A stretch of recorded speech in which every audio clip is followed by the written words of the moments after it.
The Dark Cosmos presents Mars is Not the Planet We Thought We Knew. Written by Tiana Petkovska.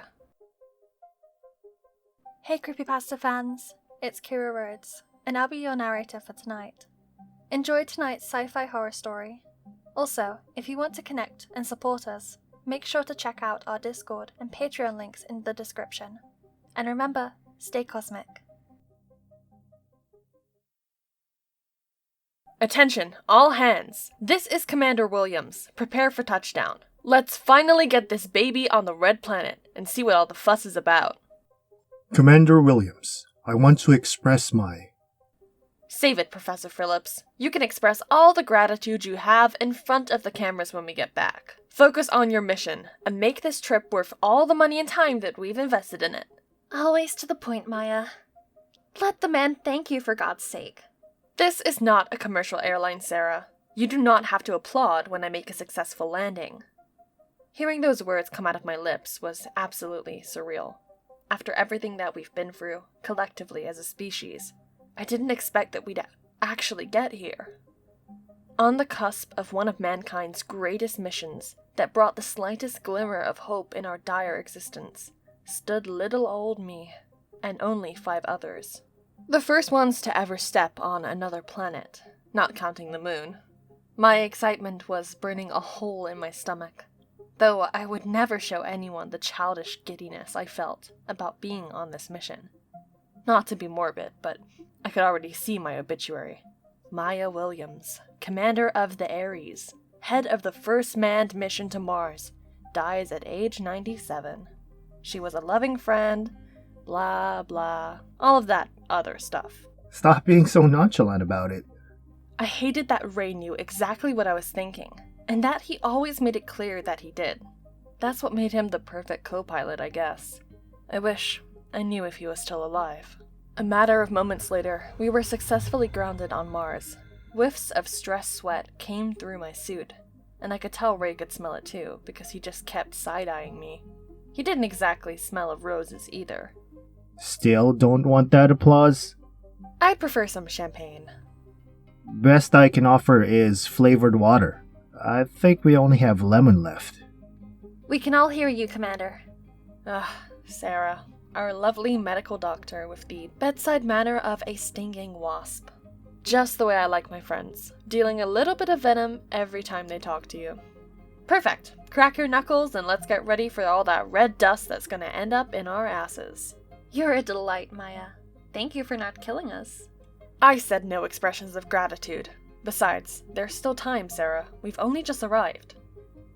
2 minutes in, and we were all as busy as bees around the Ares. Sarah was doing the rounds and checking all of our most vital stats, while Chris was making sure that the engines were cooling off nicely. What our 2 professors, the mission specialists on terraforming, were doing, I had but the slightest idea. However, they made sure that we knew they weren't just lounging around. Every once in a while, Professor Phillips would pop on comms asking this and that, but I let Ray handle him once we touched down on the planet. Aside from babying Professor Phillips, Ray had the task of opening up a comms channel to Earth, so that I could record and send formal messages, then let the rest say hi to their loved ones back on the pale blue dot. At this point, I was scanning the neighboring area of the landing site and checking if our readings from Earth were correct and detailed enough before I could send a small team out for the first ever Mars walk. I could tell that Professor Phillips wanted to be the first one out of the hatch. However, as protocol would state, the first foot to touch the surface would have to be either me or Ray. Shit, I really wanted it to be me. How sentiments change once you've been through hell. Now, I wish that neither of us had stepped out of the Ares onto Mars. I should have realized something was wrong from the moment I found out that no robot and no other of our instruments on the planet was sending any of its feedback to the Ares. Communication failure, my ass! In the beginning, however, there were no indications that something was wrong. In fact, all of us were optimistic and relaxed about the Mars walk, to a stupidly high degree. Did we rely on information that we had received from our robots about the surface of the planet beforehand too much?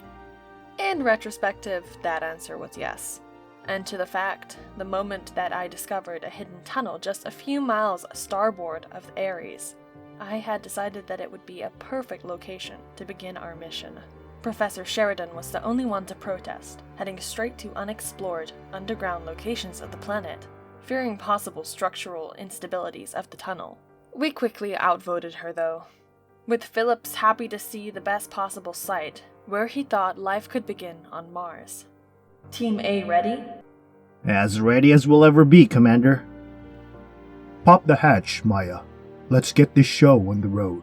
Professor Phillips and Ray were way too excited to begin exploring, unlike Sheridan, who showed a lot of trepidation and was the only one to take care and follow protocol to the latter.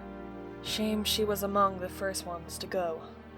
I blame myself for not taking her reservations into consideration, even if the reason for her demise would, ultimately, not be the structural instability of a bunch of dirt and rock. One small step. God, Ray. Can't you say one original thing in your life? Our bickering will be original when they listen to this recording back on Earth, or any of our recordings. Mouth closed and eyes open. Yes, sir. Ray was giggling over comms. Sarah rolled her eyes at me because she had insisted that I be the first one to go on the surface with the team. I patted her on the back like I didn't care, but there was too much to be done on board that I couldn't leave Ray in charge of. Chris had informed me that our engines were behaving a little erratic, like they weren't shutting down completely. He needed my help, since I was the only one with an engineering degree, and Ray was first and foremost a soldier. I left Sarah in charge of overseeing our team in the tunnel, while Chris and I finagled the engines into submission. This isn't the best solution, Maya. We might be able to take off, but I don't know how they'll handle the rest. We'll cross that bridge when we get to it. Besides, a little rest might do the trick. Just make sure we don't burn through any more fuel. Suddenly, Sarah's voice was heard through comms. Maya, get your ass back here! Trouble in the tunnels! Once I heard Sarah panicking, I knew that the trouble she was talking about wasn't just a small hitch. I rushed to the main deck of the Ares, only to find Sarah talking Ray down and convincing him to come back on board. Ray, there's nothing you can do. Leave them there and get back here immediately. Sarah saw me come in, turned off the comms, and explained what happened. There was some kind of accident, and both the professors are dead. Ray isn't making much sense about how it all went down, but he wants to make sure that he's not leaving them alive and hurt down there. I agree that he should make sure. What the hell, Sarah? His oxygen is at 2%, barely enough to come back from the entrance. We'll lose him too. Fuck! I switched the comms back on, only to hear Ray praying and crying from his side. Ray, buddy, you've gotta come back to the Ares. We could barely see him through the starboard windows, standing right at the entrance of the tunnel. Maya, it was horrible. I couldn't. I don't have any weapons. Weapons? Both I and Sarah yelped informally. To protect them. Listen, Ray, come back on board, and you'll explain what happened. Without any oxygen, you won't be able to help them anyway. Maya. His voice was cracking. Get back here now! That's an order! Sarah quickly got the medbay ready and came back to the main hatch in time to help me get Ray safely back inside. He was delirious. It came out of nowhere. I told him. I told Phillips that the walls looked weird. Like they were like... Calm down, buddy. Sarah, can't you give him something? I have to see the extent of his injuries first. That was really professional of her, and it would have been alright if Ray wasn't struggling with us like an ox in heat. Even Chris arrived in the medbay to hold him down. Jeez, man. Easy on the chocolate pudding cake. Stop it, both of you, and help me get his helmet off before he suffocates! Sarah was trying her best, but it was obvious that Ray went through some incredible trauma. I'd never seen him like this, and this wasn't the first time he was my co-pilot. We'd been on moon missions together more times than I can count. His cries were what really got me, though. Not just the crazy story that he was bumbling. I'm telling you, Maya. It was the walls. It came out of them. But it was also a part of them. The walls of the tunnel. I told Phillips. I told him. I told Phillips, but he wouldn't listen. What are you saying, Ray? Did you see living things down there? That's impossible! Sarah burst out. Hush, Sarah! Let him get it off his chest, I told her. Chris was holding down Ray and was as silent as a mouse. His confusion almost matched Ray's. The walls, Maya. The walls were made out of flesh. Ray finally said and lost consciousness. Chris eventually managed to get Ray's recording device, but it was badly damaged, which meant we only had his word for what happened down there. Meanwhile, Sarah was moving around Ray with the speed of light, scanning and checking for injuries visually. However, she couldn't find anything wrong with him physically. Shock, she said. I could have told you as much, Sarah. What the hell happened down there? Walls made of flesh? Shock. Thanks. That's what you went to medical school for, eh? Maybe there is some truth to what he was saying. Sarah and I looked at Chris in utter disbelief. We were on Mars, a planet that we had known for centuries to be dead and done. Truth to what Ray was saying? Maybe you should check if this one hit his head too. Sarah wasn't interested in my shenanigans. Ray would have been. He loved poking fun at Chris and his wild theories. Professor Phillips hated listening to Chris, and every time they would get into an argument on extraterrestrial life, I could see the academic's blood starting to boil. I loved it. Not to speak ill of the dead, but that guy sure could make any subject matter a point of contention. Well, since our soldier boy is out cold, it seems I'm the only one here that can go out and see what actually happened in the tunnels. Are you mad? If the tunnels didn't fall apart on them, the chances are that there was either a toxin that slipped into their suits or something else that killed the two and made Ray into a bumbling mess of a man. So what do you suggest we do? Go back? Yes, Maya, that's what I'm suggesting. We can't leave them there. Chris finally spoke. And we have to see what happened. They'll be expecting a full report back home so that they know how to prep for the other missions. Hear that? That's the voice of reason. As opposed to? The voice of fear, Sarah. Are you telling me you're not afraid? I'm telling you that I'm the commander of this mission. I don't have the privilege to be afraid. I'm going down there. Maya, I think I should go. No, Chris. It's my duty to see what happened and to bring back the bodies of our dead. If they are even dead. Besides, I'll be the one writing the report. I should see the situation with my own eyes. Of course I was afraid. Whatever was down there broke the mind of the strongest person I had ever known. But I had to see for myself. It wasn't just the report. I had to know. I tried to cut down the procedure, to leave the Ares as much as I safely could, so that I was ready and packed inside my suit in a matter of hours. Just as I was standing at the hatch and preparing for my coveted Mars walk, Chris joined me there, holding something in his hands. It's not exactly a weapon, but it might just do the trick if anything shows up.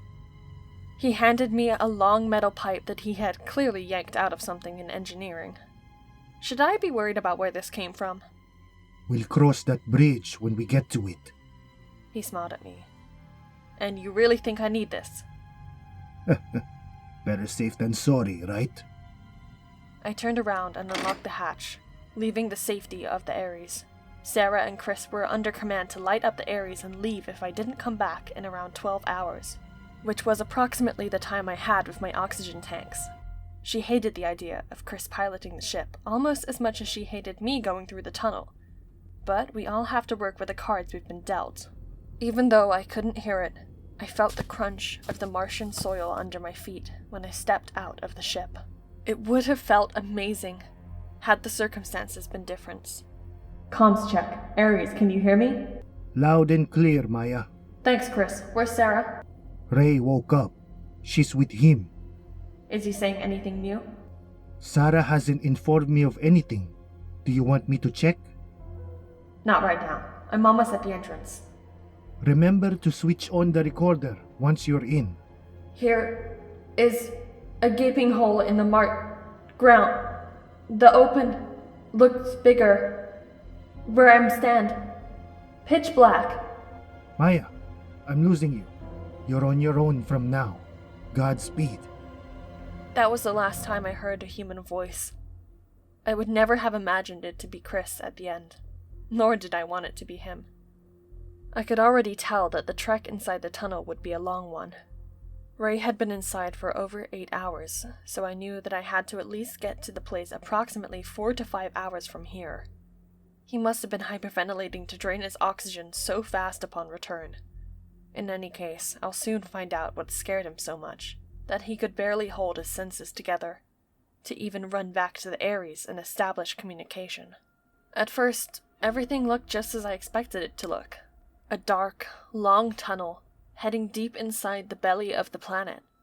It had a subtle decline, but it still felt a bit difficult walking downwards.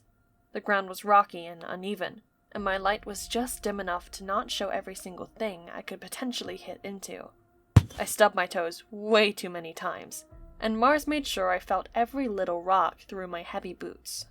The first 2 hours or so were pretty uneventful, and mostly included me cursing at the rocky terrain. However, as I was getting lower and lower into the tunnel, I began noticing changes in my surroundings. Gradual changes. The ground had become soft here and there. Then, there were things that almost looked like vines. No, they were veins, going through both the ground and the walls. I had to get very close to the walls to be able to see them. I even thought that it was the trick of the light, my nerves even, that were messing with my perception. As I was getting close to hour 3 of my descent, deeper into the bowels of Mars, I began noticing that the changes had almost completely taken over the place. Everything felt soft and mushy under my boots. I couldn't feel the crunch of the soil anymore, nor did I stub my toes on any rocks. I kept tripping over weird veins that were swirling around the sides of the tunnel, until I face-planted right on the ground and came really close to seeing what it was made out of. The ground looked organic. Organic. Like flesh. What the fuck?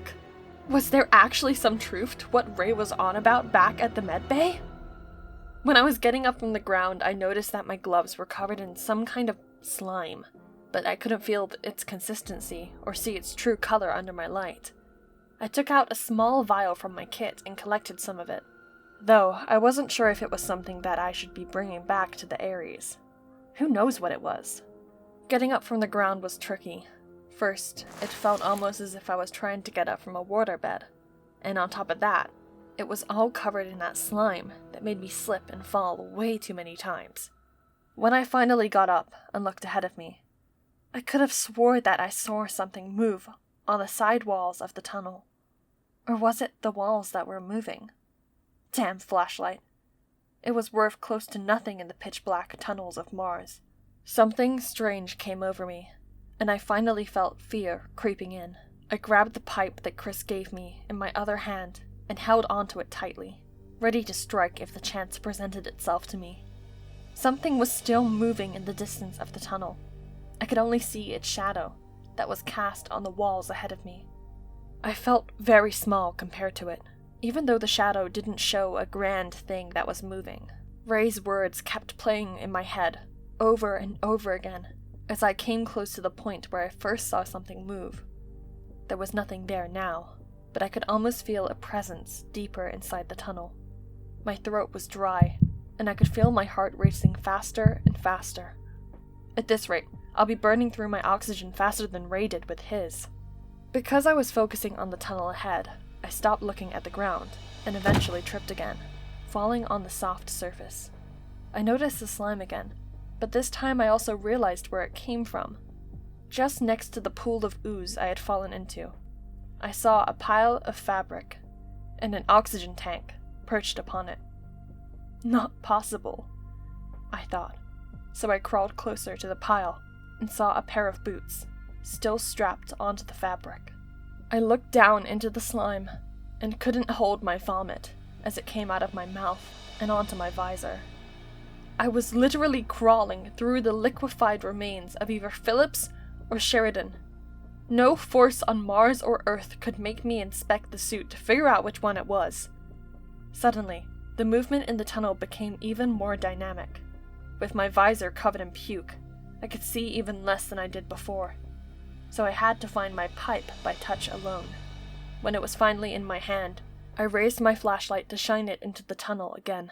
Just as fast as I had raised my flashlight, something knocked me off my feet and back into the ooze again. The shape of it was amorphous and inhuman.